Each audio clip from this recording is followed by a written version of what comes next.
Здравствуйте, дорогие зрители! Меня зовут Екатерина Кочурова, я актриса Башкирского государственного театра кукол. Сегодня наш театр начинает новую видеорубрику под названием «Там, где оживают куклы». В этой рубрике артисты будут рассказывать об истории нашего театра с момента его основания до нынешних дней. Итак, внимание! Мы начинаем. Башкирский государственный театр кукол. Один из старейших театров города Уфы. У него богатая и славная биография, первая страница которой была написана 5 февраля 1932 года.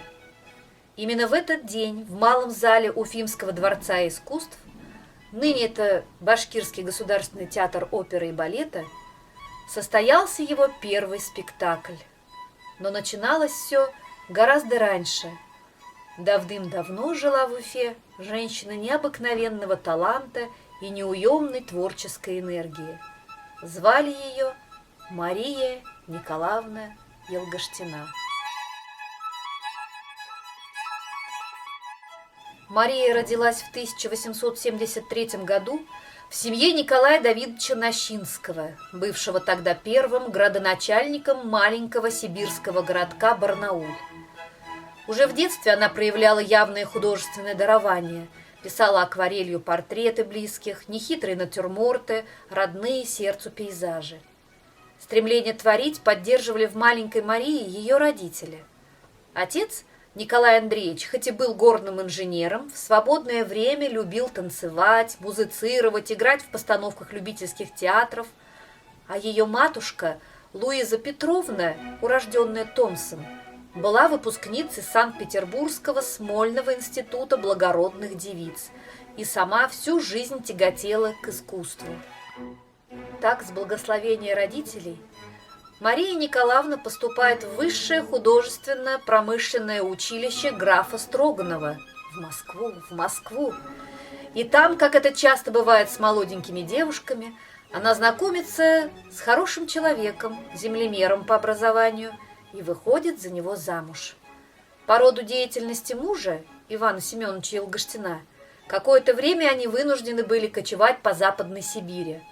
А в 1906 году судьба привела их в Уфу.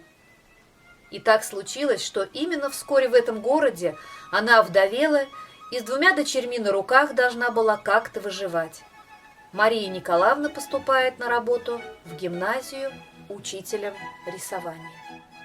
Пробудившаяся в ней энергия, жажда общения с такими же увлеченными живописью людьми вылилась в создание первого творческого объединения художников Уфимский кружок любителей живописи. Участников было немного, но постепенно кружок разрастается, и впоследствии все его резиденты станут известными художниками.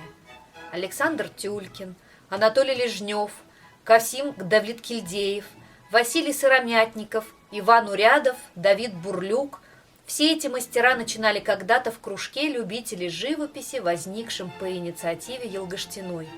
Много позже часть этих художников станет костяком профессионального союза художников Башкирской АССР. Но неуемной натуре Марии Елгаштиной было этого мало. Однажды на гимназической перемене учительница рисования разыгрывает перед учителями небольшое кукольное представление – сценки из повести Гоголя «Старосветские помещики». Спектакль восхитил коллег, и этот удачный дебют вдохновил Марию Николаевну.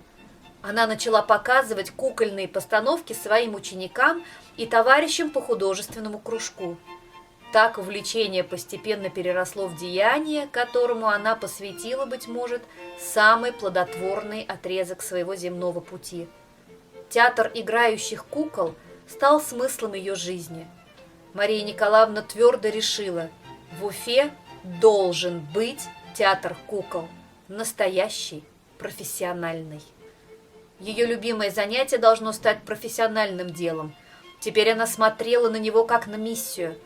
Осваивать тонкости кукольного мастерства она отправилась в Москву, в театр к Сергею Образцову. Смотрела спектакли, добилась личного знакомства со знаменитым кукольником, изучала его опыт, интересовалась устройством сценических приспособлений, механикой кукол, организацией работы театра. С любительством было покончено. Впереди маячила трудная работа – создание первого в Башкирии театра кукол. Еще в кружке любителей живописи Мария Алгаштина познакомилась с художницей Ольгой Штейнкопф, наряду со многими резидентами кружка, разделявшей ее интерес к театру кукол. Вдвоем две эти хрупкие немолодые женщины ходили по всевозможным инстанциям. Бесчисленное количество раз им приходилось выслушивать нескончаемые «нет» и «приходите завтра». Сегодня можно только догадываться, сколь тернистой была дорога к созданию театра. Но вот свершилось. В один прекрасный день чиновники вняли их просьбам, дав свое согласие.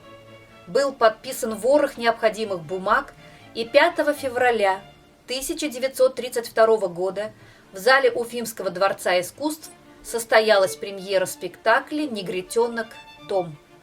Мария Николаевна была и режиссером, и художником, и актрисой этого исторического представления.